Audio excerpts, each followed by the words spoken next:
this is the second day of the event. I hope that you're enjoying it. And we have the keynote speeches so every morning. And today we have the great pleasure to have Tobias Hahn here with us.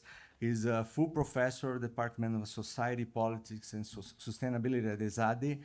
Highly relevant research, as you're going to see, probably many of you already know, research in corporate sustainability and organizational paradoxes. He's the deputy editor of the Journal of Organizational Environment and associate editor of the Journal Business and Society, very important outlets in this area. He was the president of a group for research on organizations and the natural environment. And the topic today, as you can see, tensions and paradoxes in sustainability and regeneration, very, very important. Thank you so much, Tobias. Well, thank you very much for the kind introduction, and thanks for having me. It's a pleasure. It's my first time really in Brazil. I only spent a few hours in Iguazu some years ago, so we're not really in Brazil. So it's the first time for me and very much appreciated. So I'm going to need your brains this morning because paradoxes is not that easy. It requires a bit of activity. That's why first I want to get you active physically, right? I need you to stand up and move around the room, as you will see. Thanks a lot. I've prepared two statements on a slide. And the first says, and it's two statements about sustainability, right? And the first says, managing sustainability means balancing multiple environmental, social, and market demands. Sometimes this involves making trade-offs between these demands. So that's the one statement. The other statement about sustainability is managing sustainability means aligning environmental and social initiatives with the core commercial business strategy of the company. Now, read those two statements, make sure you understand them. If you agree with the first statement, please move to the right-hand side of the room from your perspective. And if you agree with the other statement, please move to the left-hand side of the room, right? Really, physically, please move. And there's no standing in the middle, of course. I force you to take position. Right. So, please, make a move.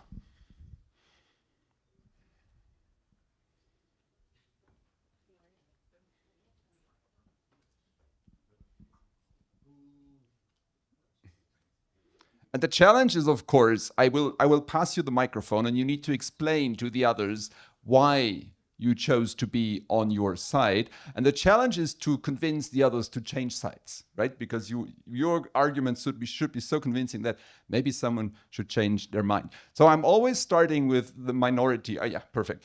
I'm the minority group, the brave ones who stand with less people. So if you can pass the mic to someone on this side, who would like to explain why you chose this side over the other side? Yes, here you go. Thank you. Good morning. I don't like the idea of trade-offs. When you put trade-offs straight off, then that's what people focus on. And I think the integration has to be more from the basis, like it was said yesterday, that it needs to be organized into from the very start. Okay. Maybe on the other side, you want to, maybe can I have a second mic, then you don't have to run so much. Well, you can stay on this side and... Okay. Good morning.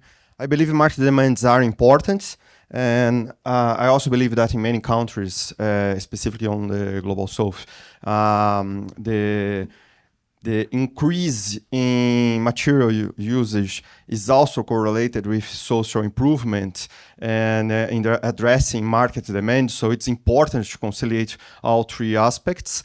But I don't believe that sustainability it's there to serve the core commercial business strategy of companies. I believe they coexist, and trade-offs are part of the reality that we face when we try to address both social development, environmental respect, and market demands. Thank you. So there was a position on the other side. You can counter that. Hi. So in my view, if we are thinking about sustainability, something that sustains in time, it has to be by default aligned with environmental and social initiatives. Otherwise, it will not be sustainable in time. Anyone convinced to change sides? Not really. Any other views from this side? Why you stick to the trade-offs? Yeah, there's one voice over there. Thank you. Thank you. So there is a concept that is called value co-destruction. That means that even when all the interactions they're aiming to create value, sometimes value can also be co-destroyed.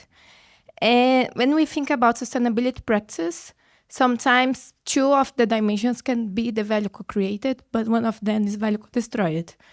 So it's really it's very difficult to conciliate the three types of value co-creation. Any other views? Yes, here's another one. Oh, hi. If we talk about aligning your environmental social initiatives with the business strategy, then you make companies work for that, yeah. And if those initiatives are disaligned with business strategy, you will have to make trade-offs. So when you integrate the social and environmental issues to the strategy of the company, everybody will align to that direction. So I think you may have more chances to scale the company's purpose on that. You can take one more over there, just behind you. Thank you. Good morning, everyone.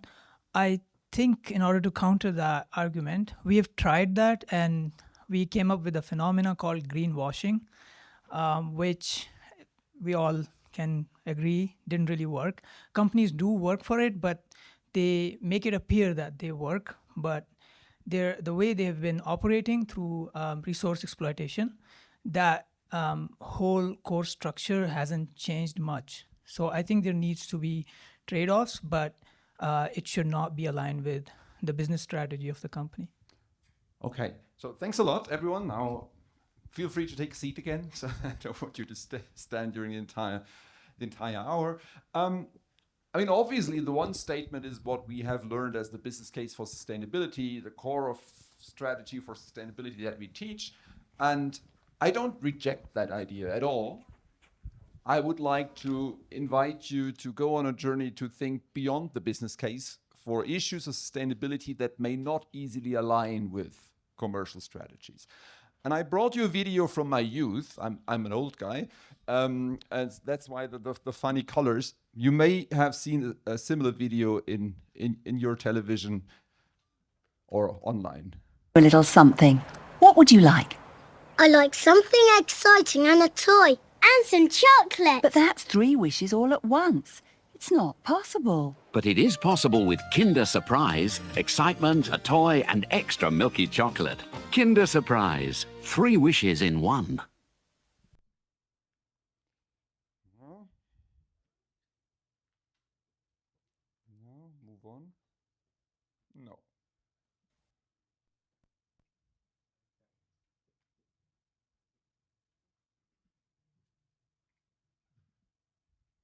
All right, so sustainability sometimes it's a sort of Kinder Surprise, right? We have 3 wishes in one. We want people, planet, and profits. And as an advertisement, want to make us believe we can have everything. In real life, it's probably not that easy to have everything. Because we think of sustainability, the usual gospel goes, it pays to be green, it pays to be socially responsible. There is the famous intersection of the 3 circles that we all aim for. And there's nothing wrong with that. Of course not. If it's possible, we'd be stupid not to do it, right? But if it was that easy, we would probably have solved sustainability by now with all of these things easily aligned, right? So if you can find alignment, go for it by all means, right? That's the low-hanging fruit. But if you think of sustainability, it's not always smooth sailing. It can be quite challenging because if you think about the 17 SDGs, and you ask people in the street, do you agree with SDG 14 or SDG 12 or SDG 7? If you ask them in isolation, they would probably all agree, yes, we want to eradicate hunger and poverty, we want equal opportunities, we want protect life on Earth and life in the oceans and so on and so forth. But if you bring them together, you will realize that it's not easy to have them all at the same time because they bite one another as well. And that's a very, very intricate and integrated a feature of sustainability, that we have these tensions inherent in the very idea of sustainability. And that's what we have to deal with if we take sustainability seriously and not only cherry pick those sustainability aspects that happen to align with commercial interest, right? And commercial interest being at the organizational level and sustainability being very clearly at the overarching societal level, right? So this leads to tensions. Tensions, if we take sustainability seriously, it's not easy to align everything. And the easy way out is to reject those sustainability issues that do not align easily with commercial goals. But I would be not in favor of going the easy way, because that would mean we would to dismiss a certain number of goals that are not easily aligned with market-oriented business goals, right? So let's look into tensions. What are organizational tensions? So there's here a few definitions. You can read them for yourselves. It's basically situations where some goals, demands, or inside organizations, they bite each other, right? Their intention, they go against each other, right? And that's nothing new, right? If you've ever worked in a company, studied, or if you're an academic, you have goals that do not align easily. Teaching and research, right? You have conflicting demands over your use of time, right? And we applied that in one of our papers to sustainability. And I mean, we don't have to go through the entire thing, but you can see that there's tensions between the three dimensions of sustainability: economic, environmental, and social. But it's also tensions between different levels, right? What may be sustainable at the org level may not be sustainable for society at all. And what people in organizations have to do if they take sustainability seriously may result in tensions for them as well at the personal level, right? So you can look at tensions at different levels. And obviously, if you talk about sustainability, we have this temporal tension, the short term and the long term, and we have spatial tensions of meeting the needs of people today in different places on planet Earth. So the north-south tension, for instance, developed and less developed places, right? There's a lot if you dig deeper. If you just start with climate change, the mess has been caused by the rich Western countries. The consequences of climate change are more prominent for the global south, right? And you can see this tension every time that there's a COP, for very good reason, right? Because there's no reason to tell the South, sorry, the rich countries, we messed the whole thing and now you cannot develop. Of course, the South needs to develop and the North has to pay for its sins of the past, right? So there's lots of tensions, and humans react to tensions usually negatively. They reject tensions. Tensions is nothing we like psychologically. It's something that creates us discomfort, that creates anxiety, stress, and so on and so forth. And that's also happening in organizations. People try to avoid tensions. Now, if we take sustainability seriously, and we agree that sustainability almost necessarily comes with tensions, then rejecting these tensions is not a good option, because then we would have to do away with much of sustainability and what we are required to do. So we need to take these tensions on. We need to embrace these tensions, even if it may not be comfortable, right? And that's where a paradox approach kicks in, because it promises to help us deal with situations that are full of contradictions, but at the same time hang together, right? And that's paradox. And paradox, there's a long-standing stream in management research. Wendy Smith, Marianne Lewis, the two godmothers of this approach, have written a lot on that, and that's also one of their definitions. Paradoxes, organizational paradoxes, are contradictory yet interrelated elements that exist simultaneously and persist over time. These are the three definitional features of a paradox. So you do not only have tension. Tension means contradiction. You also have interdependence or interrelation, where the two poles also help one another. So think of the SDGs. They may be in tension, but they also all contribute collectively to the idea of sustainable development. So it's not just a contradiction, it's also an interdependence that makes it paradoxical, right? And the last element, persistence, means it cannot be solved. It cannot be done away with. It comes back again and again because it's embedded in your organizational setting. And with sustainability, we probably can agree it's not likely to go, the challenge of sustainability is not likely to go away anytime soon, right? We'll have to deal with it for quite some time, right? Now let's do a little test of like what is a paradox and what not, because we use the word paradox in different senses. Sometimes we use it just as a rhetorical device to show that we're smart or we have a difficult problem. We use the term paradox, right? In research terms, organizational paradox, we need to be more precise, right? So a paradox, it has these three elements. And this wall here, this picture I've taken, I would say it's not a paradox. It's just a self-contradictory statement. Well, obviously, the person is not sorry about the wall, even if it says so, right? Why it's not a paradox? It's that there are not these two poles that are interrelated and contradictory at the same time. Now, what I would argue is a paradox is something that many, probably most of us experienced already, this work-life tension, right? You have your private life, you have your professional life, and sometimes it's quite competing because time you spend in office, you cannot spend with your family, with your friends, with your loved ones, with your hobby, and so on and so forth. There's a clear contradiction between the two, right? They're competing for your time. At the same time, if you feel happy in life and your private relationships, you will probably be more productive at work. And if you're productive and satisfied at work, you will be more relaxed in your spare time. So they also help one another, these two poles. And as long as you work, this situation will probably be with you. So the tension is also persistent. So that would qualify as a paradox, right? So now, more sustainability oriented. These are two pictures. The first one you probably know, it's Don't Buy That Jacket campaign of Patagonia that they put out on a Black Friday. It's their best-selling jacket. The other one is a picture I took in Berlin in front of an organic supermarket. It says, buy less because sustainability is more important to us. So the two poles are obviously growing sales versus lowering environmental impact. Right? The more you sell, the higher your impact because more material, more transportation, more resources, and so on and so forth, right? So there's a clear contradiction. But the interrelation is also there because these are two organic brands or sustainable brands, right? So growing sales supports the survival of that brand.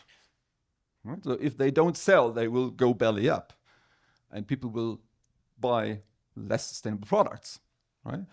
And lowering the impact of their product, of their processes and so on, will increase the credibility of the brand. Right? So this positioning in terms of advertisement is clearly paradoxical. So they want to invite their consumers to embrace this idea of a paradox in their consumption decisions, right? So this is why I believe paradox is a very good tool and cognitive approach to tackling sustainability and business, because it changes the perspective and invites people to go beyond a pure it pays to be green logic, and also includes cases where sustainability and the three dimensions of sustainability do not obviously go together. Because of the magnitude of the challenge that we have. I mean, we heard yesterday great presentation about biodiversity loss, right?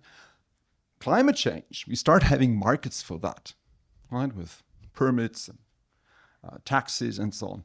We don't have that for biodiversity loss. The link to commercial goals, short-term commercial goals, is a lot less obvious, right? And I would be strictly against saying like, look, if there's no business case, forget about it. Because it doesn't pay to be protecting biodiversity, right? I would say from a sustainability perspective, and I have a background as an environmental scientist, I would say we need to take this into account. And of course, we will agree in the long run it will matter, but in the short run, and most businesses run on a short-term logic, it's hard to build that business case. So I invite you to enlarge your thinking, to include a paradoxical approach that may actually help us to include things, sustainability challenges, that may not yet translate fully into a commercial business case in the short run, but still need to be taken into account. All right. So this has led to the definition of sustainability paradoxes.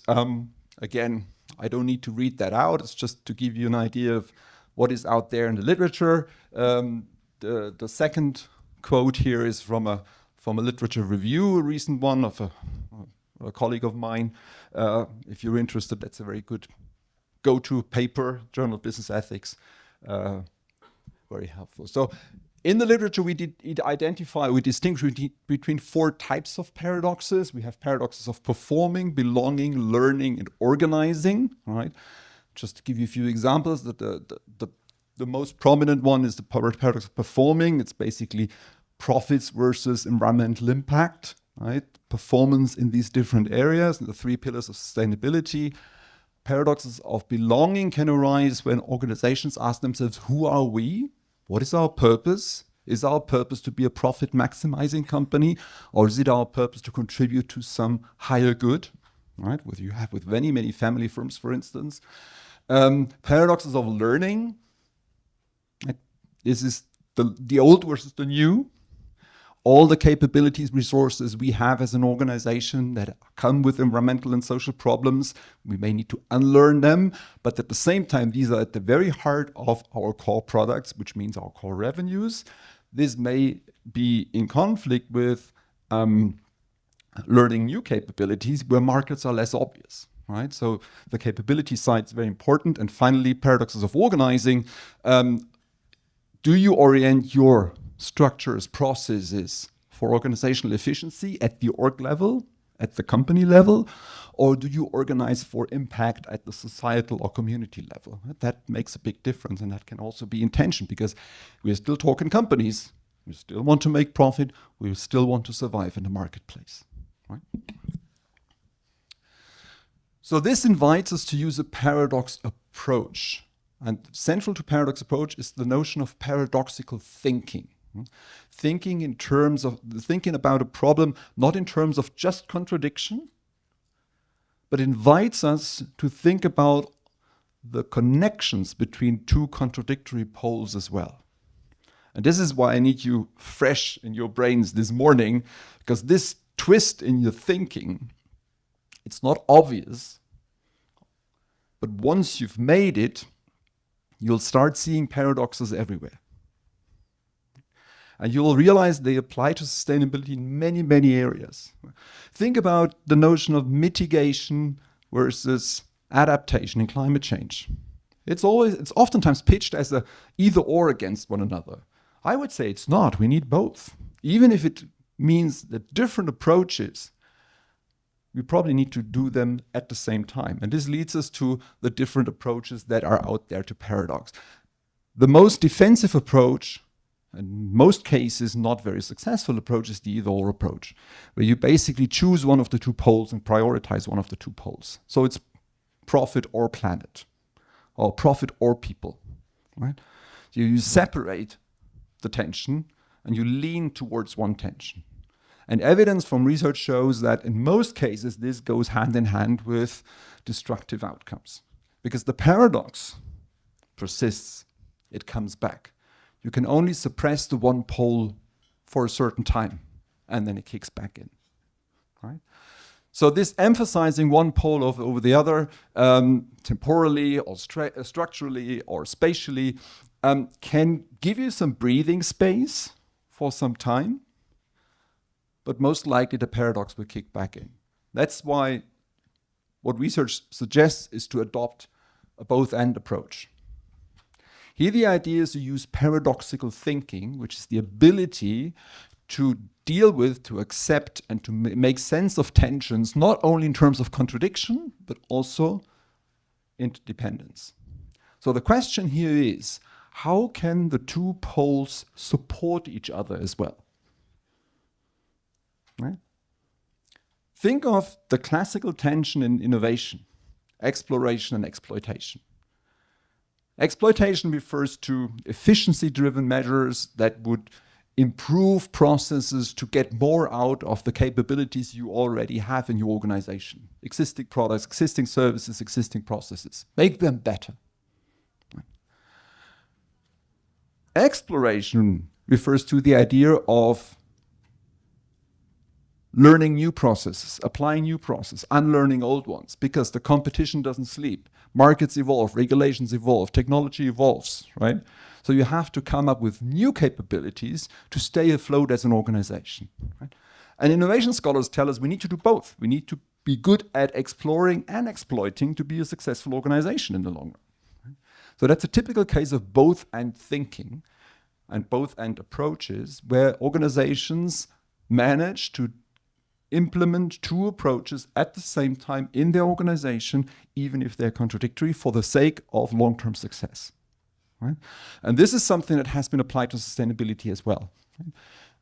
Organizations and their contribution to sustainability will be stronger if they are successful in pursuing different sustainability goals, even if some of them may appear contradictory.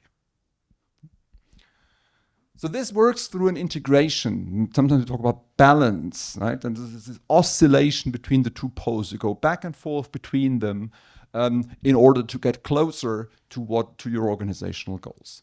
Now, one example is in the car industry, with the big transition in the car industry between internal combustion engines and battery electric vehicles. And most car makers, if you talk to them, they would probably tell you, like, look, we all know electric vehicles will be coming. They don't know exactly when and what markets will be stronger and weaker, right? And most of them tell us, like, look, we need the income from the internal combustion engine cars to actually finance the transition towards the battery electric vehicle. At least those companies that have a legacy of doing these internal combustion engines, right? So they are exactly at that point where they are exploring and exploiting at the same time. They pursue both technologies, right? Even if they're contradictory in terms of the capabilities, technologies, and so on you need, right? Because an engineer who is good at optimizing a diesel engine will not be very good at coming up with an efficient battery pack. That's a completely different knowledge you need there, right? And that is a big challenge for these organizations, and they need to navigate this tension. Right? Then finally, there's the more than approach. The idea here is that you transcend the tension. You find an integrating logic that holds both poles. And the prime example here is social enterprises. The core tension of a social enterprise is obviously profit and social impact. If you take away the profit, the enterprise will go belly up and will have no impact at all. If you take away the impact, it's just a regular business, nothing social left, right?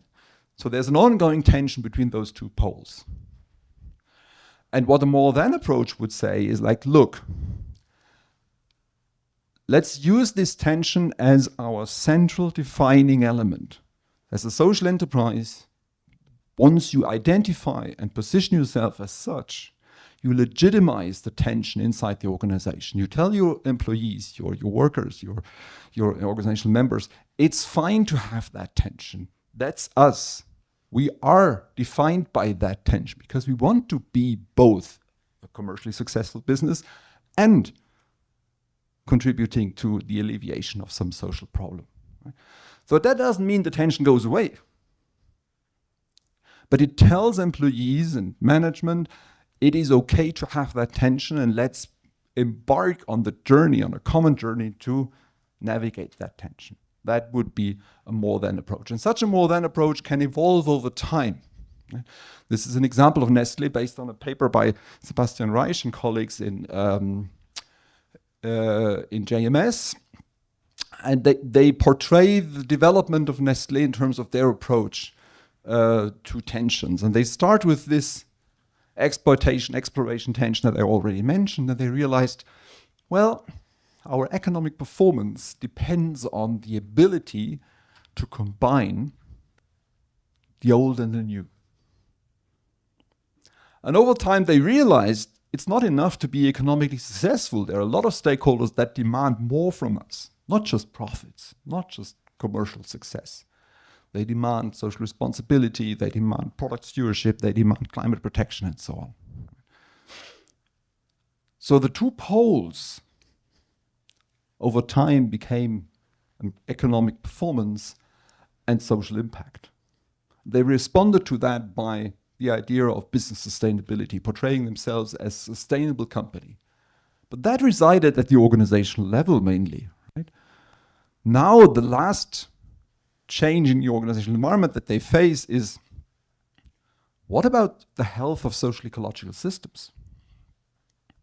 It's not good enough to be sustainable as a company, to say like, look, we do those environmental and social aspects that help us to thrive as an organization, to position us in markets that want us to take into account environmental and social issues.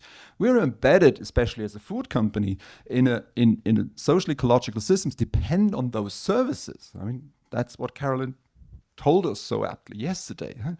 That the true economic dependencies on functioning ecosystems is widely undervalued. And that brings up new tensions between business sustainability at the organizational level and the health of social ecological systems. That may lead into something that is regenerative business, and that's opening up yet another concept that I was asked to talk about in 45 minutes or so. So let's also talk about regeneration, and then at the very end, maybe also about the tensions that regeneration brings. So what on earth is regenerative business, right? Yet another term. How is it different from sustainability? Why should we take into account this new concept, right? So I've brought a few definitions, one of which is my own work with Maya Tampe, but there are many others out there. And the idea is regenerative businesses don't take business success as the starting point. They take the functioning and the health of the social ecological systems they're embedded in as the starting point, by fully recognizing we are depending on the ecosystem services, and if those ecosystem services are gone, we will not be successful as a business, right? The idea is an outside-in approach rather than an inside-out approach. An inside-out approach would say like, look, okay, we have certain capabilities as an organization with certain products, services, processes, resources, capabilities, and so on. What can we do with these capabilities to maybe reduce the harm to the ecosystem? But it's based and starting on the organization. A regenerative approach would flip this perspective and tell us, no, you have to start with the ecosystem, the health of the ecosystem. So it's an outside-in approach. What does the ecosystem require us as an organization to do to make sure that this ecosystem is not only not harmed, but improved? Because we all depend on these ecosystems. And that's a fundamental shift. And I prepared a little quiz for you. There are two quotes from two papers, and I did not cite, which is the ultimate sin for an academic, but you'll have the citation in a minute. One quote is old, from a special issue in 1995 in AMR, and one quote is new, much more recent. I think the author's in the room. And I want you to read those two statements, and then I'll invite a show of hand. What do you think is the old 1995 citation, and what is the new 2024, 2025, I think it's 2024 citation? So, statement A, to help resolve the crisis, supply chains must move beyond the minimum harm approach. Instead, supply chains must make positive contributions to and harmoniously integrate with the living systems around them. Statement B, management must shift from prevailing metaphor of greening, which merely reduces the bads, to that of sustaining and realizing the goods. So, you read it? Okay. So, who votes for statement A being the old statement from back in the 1990s? Who thinks that statement B is the old statement from back in the 1990s? Yeah, the majority was right. Is the difference that big of the two statements? Not really, right? Two more. Organizations act in an economic system that is inextricably intertwined with and dependent on the ecological system, all actions having deeper ecological consequences. B, a systems approach to sustainability recognizes the inherently dynamic and nonlinear interdependence among the different elements of economic, social, and ecological impacts. Statement A, the old statement. Statement B, the old statement. In this case, it was statement A. So you can see that these ideas about regeneration have been around for a while, but we haven't picked them up. So the idea that we all depend on ecosystems is there, but we haven't implemented it, right? So what is unique about regeneration strategies? The first thing is that it shifts from profit maximization as the starting point, as the purpose of the organization, towards the health of life-supporting systems as the starting point. Regenerative business is first and foremost concerned with this health of the life-supporting systems, right? Yes, profitability plays a role. Without profitability, it's not a business. And without profitability, you cannot make an impact because you go belly up. But it's not the first foremost central goal. The first and foremost central goal is to improve the health of life-supporting systems. And that's a fundamental shift from even this business case for sustainability, where we align sustainability initiatives with commercial outcomes. Here we flip the perspective, right? The second shift is from growth to local embeddedness. If you take this idea of health of social ecological systems seriously, you basically become humble and small, because you realize you're just a tiny little part in a bigger ecosystem that depends on many, many other factors. And some of them are not market factors, but are social factors, are ecological factors, political factors, and so on and so forth, right? So growing in terms of getting bigger, which is the usual market dogma for successful businesses, that's not the main point anymore. The main point is to find your place in an ecosystem and play a generative role for the health of that ecosystem. So that invites an adaptive approach to the conditions that you're embedded in. And finally, we talk about time and the mismatch between business cycles and natural and social rhythms, seasonalities, right? For instance. And this is what Yuri and colleagues have termed as polyrhythmicity, the need to align your business time cycles with the time scales, time frames, and cycles of the social ecological systems that you depend on. You need to sync your business back with these social ecological systems if you want to contribute to the functioning of these systems. So these are, even if in the first place we like, well, I know these old citations, they're not very different from the new citations. If you take them seriously, old or new, it doesn't matter, you realize that the shift from even business sustainability to a regenerative business is a fundamental one. Because it changes the starting point, which is the health of the social ecological systems, and gives business a different purpose in terms of contributing to these functioning and health of social ecological systems. So what I did together with my colleague Maya, we tried to come up with a range of strategies that companies can use to be regenerative. And we argue that regeneration is not a 0-1 dichotomous in or out distinction. It's more on a scale. Not all companies will be immediately it will not be possible for all companies immediately to be fully regenerative in the sense of fully embedded into the functioning of social ecological systems. It depends on what you do as a company, right? So we defined 3 degrees of strategies, which is restore, preserve, and enhance. Right? And I can give you some examples for these 3. So restore would be basically a very reactive approach, but we would see that as a first step towards regeneration. If you did harm to an ecosystem as a company, like open pit mining, for instance, the least you would expect from a regenerative perspective is that you restore the ecosystem after the intervention, right? Which in some places is a legal requirement.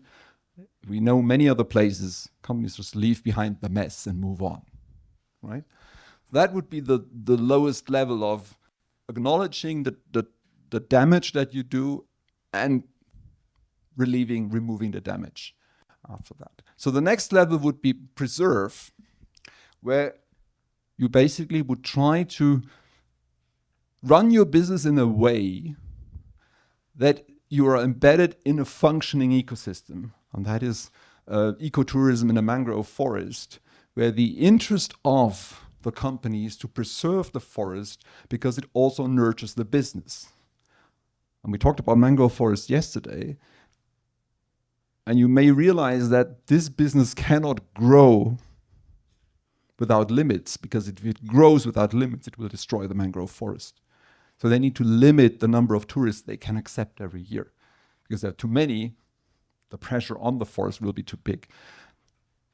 Preservation of the ecosystem will be in danger, as will be the business. And here you can very clearly see this shift from a growth logic to an embeddedness logic, if you want to preserve the social and ecological systems. And finally, you have enhance. Here the idea is that through business activities, you would improve the quality and health of the ecosystem, which is obviously not easy. The idea here is from the picture and example is here from regenerative farming. We've been running a project with regenerative farmers in Spain. We accompanied them over a year with many field visits and interviews and trying to register their practices. And one thing was soil, very central in regenerative agriculture.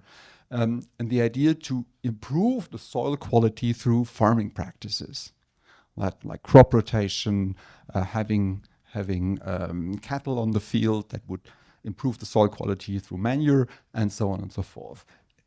This is far from being established. These, for instance, the 6 farmers we worked with, they experimented a lot. And it's hard to standardize because every ecosystem is different. And it's a lot of trial and error to find out what does good to the ecosystem, because we not only talk about soil, we also talk about water. Especially in the country where I work, in Spain, water stress is a very central element. So improving the soil quality alone is not enough. Right? There are many different factors they have to take into account, which, surprise, gives rise to more tensions. Because ecosystems are not unidimensional things. It's like ecosystems services, tick that box, move on. No, they have different elements, different factors that hang together over time. And that gives rise to new tensions. Right? So paradoxical tensions in regeneration, for me, to be honest, it's really also work in progress. So I just put 3 tensions out there that I think are very relevant when we talk about regeneration. It's this inside out versus outside in perspective I already talked about, this shift of business approach that you take. And that's obviously a tension, because once you're active on markets, as a successful business, you have to sell something, right? A product, a service. The established logic there is an inside-out logic. You start with the company and not with the ecosystem. But your regenerative aspiration forces you to shift the perspective. So basically, as a regenerative business, you go back and forth between those 2 orientations, inside out and outside in, because you act on markets and act for the social ecological system, which is a constant tension, right? This links to the last one, the market logic versus the social ecological systems logic. These are not compatible. Markets do not function as a reflection of social ecological systems. Markets are driven by price signals, by demand and supply. That's very established. And we should not romanticize that markets would get all of a sudden regenerative. They're not. But that brings a very fundamental tensions for businesses who want to be regenerative, because they have to navigate these markets and make sure they serve the ecological system. Right? Another one is efficiency and resilience. Right? Efficiency is the idea to basically improve the use of resources to get more out of every resource unit that you're using. Resilience is the idea that you can buffer away change, that you can stay stable and constant even among conditions of change. Right? And the more you go into efficiency orientation alone, you reduce resilience, because you go into monocultures, you go focusing on one very efficient activity alone, and so on and so forth. Right? When you go to resilience, you don't put your eggs in one basket. That means you diversify your activities in terms of farming, for instance, with different crops. But that doesn't mean you will basically have the highest possible yield and return every single year. So it's a very fundamental tension that is very relevant for regenerative businesses. Now, for the interest of time, let me close. So we have some time for questions as well. I think we should not romanticize about regenerative business. It's hard work. It's hard to be done. It's very ambitious. And I'm not sure it will fly on large scale with current market conditions. Because our current rules of the game, business rules of the game, are not compatible with regenerative logic. Right? But I would, in a last paradoxical mind experiment, invite you to still embark on the idea of regeneration in terms of a paradox between dystopia and utopia, or utopia and realism, right? Because there will be no utopian dream, let's say, about sustainability or even regeneration without an achievable solution. Right? If you just have the idea and you cannot do anything about it, you will go frustrated at some point. But there will also be no achievable solution for these big challenges of regeneration and sustainability if we don't have an utopian idea of the goal where we want to go. Right? And this, in a paradoxical cycle, can nurture each other to say, like, yes, I know my idea is utopian. It may not be the most realistic one, but still I stick to it because it gives me new ideas to try new practical approaches where I know they're not perfect. They will not lead us into full regeneration, but they may push us a little bit further towards regeneration. It may invite others to join the effort to be more regenerative. That may result in an approach that is bold in terms of aspirations, but pragmatic in the sense of let's experiment, let's do some trial and error. It's non-dogmatic. It's not about wrong or right. It's not about pointing with a finger to those who are less or non-regenerative.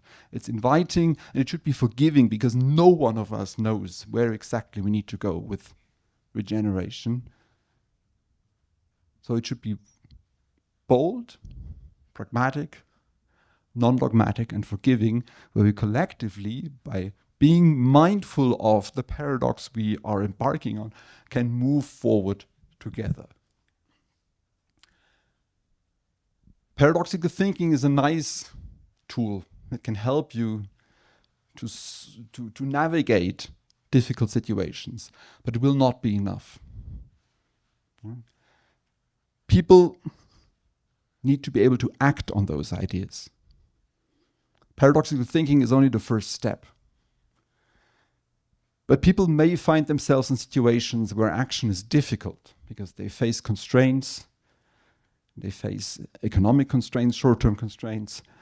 They may be embedded in power relations that undermine their agency. We heard a beautiful talk yesterday about how important it is to empower women to work, to find fulfilling work, to find work that is dignifying. That was an effort to basically create situations where people have more agency, the situational constraints are alleviated, and power relations, systemic power relations of male-dominant approaches to business are at least in some pockets taken away so that these women could flourish. I really liked that presentation. I found it a very strong example of how empowering people, enabling people can actually help them to move forward. And that is the same for paradoxical thinking. It's the first step.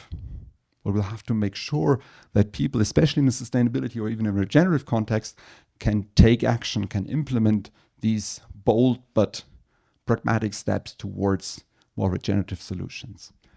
So I'll leave it here. Thank you very much, and I hope we'll have 10 minutes time for Q&A. Thank you.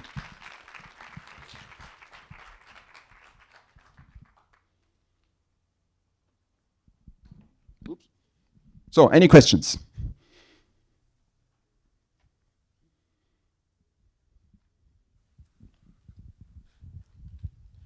Thank you, Tobias, for the lessons and sharing your perspective on such an interesting topic.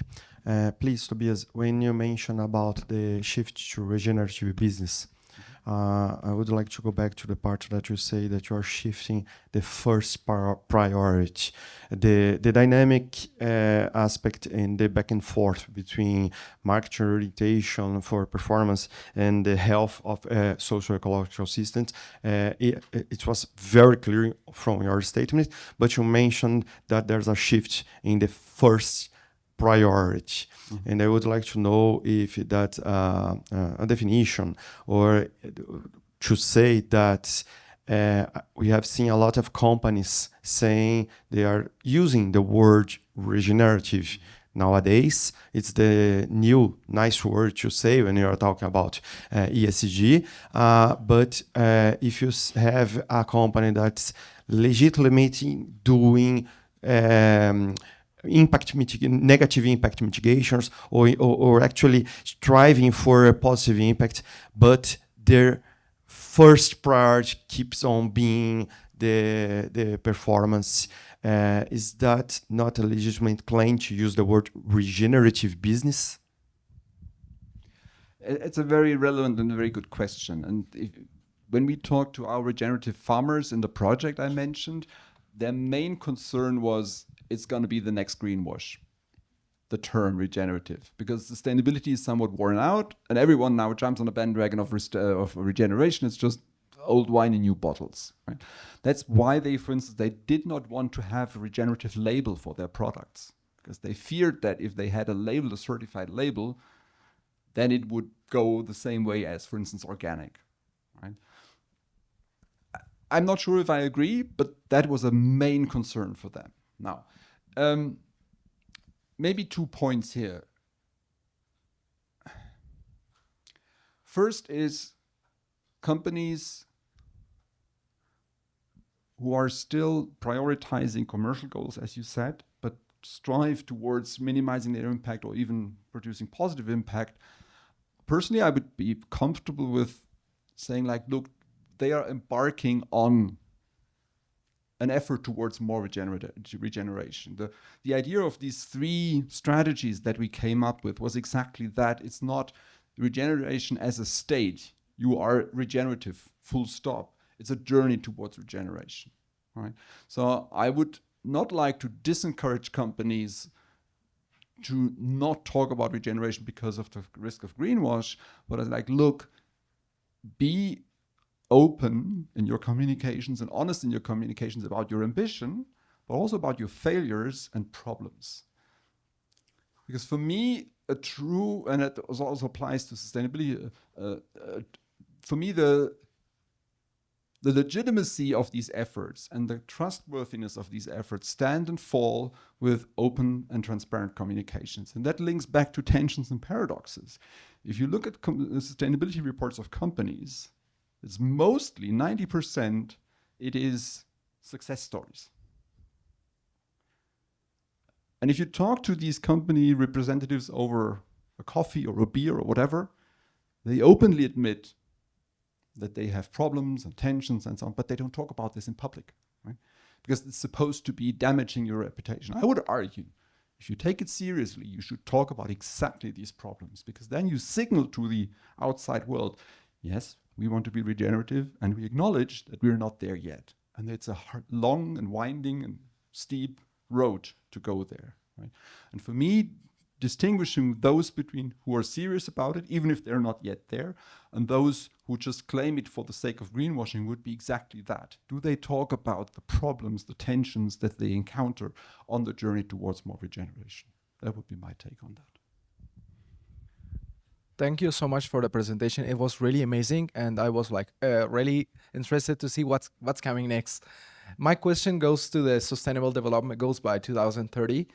When we are talking about these goals, we all know that it's a big failure for nowadays, and we cannot achieve by 2030. And nowadays we are talking about 2050.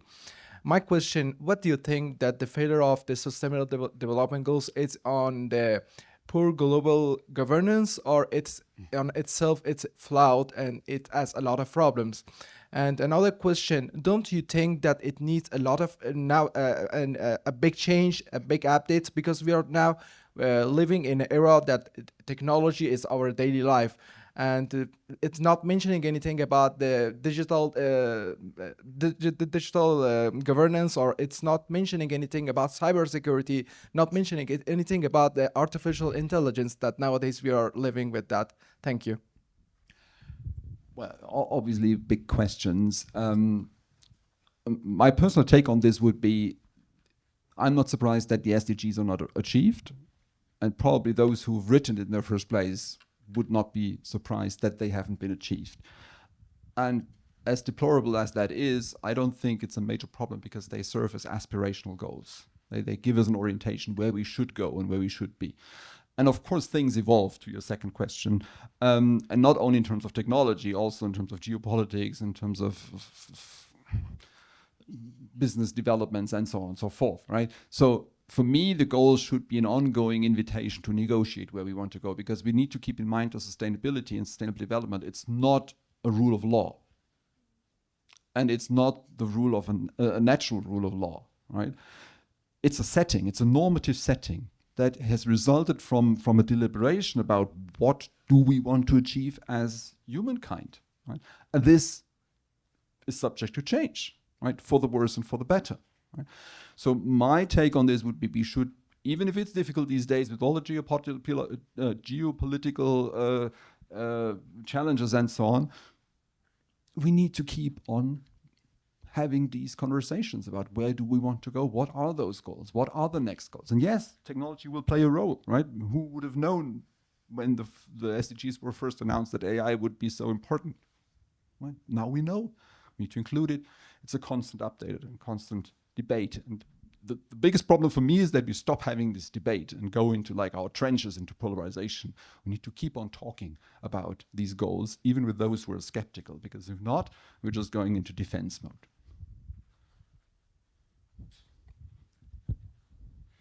Hello, are you listening? Yeah, perfect.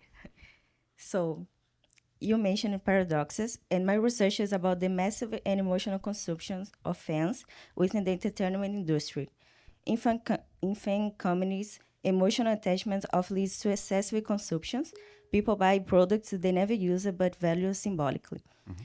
Do you see this as a form of social environment paradox, where identity building conflicts with environment responsibility? And if you can help me, how could paradoxes theory help structure research in culture-driven sectors such as entertainment? Thank you. Okay, this is the invitation to have like a half an hour conversation over coffee. I'm very happy to have it because it's a big research question. Yes, I can see tensions in there between the cultural and the environmental. And as I said, I mean, it's 10 o'clock now. Let's have a coffee over the next 10 days or so. And I'm very happy to discuss this from a paradox perspective. Yes. Thank you so much, Tobias, for the excellent presentation. That's great. Yeah.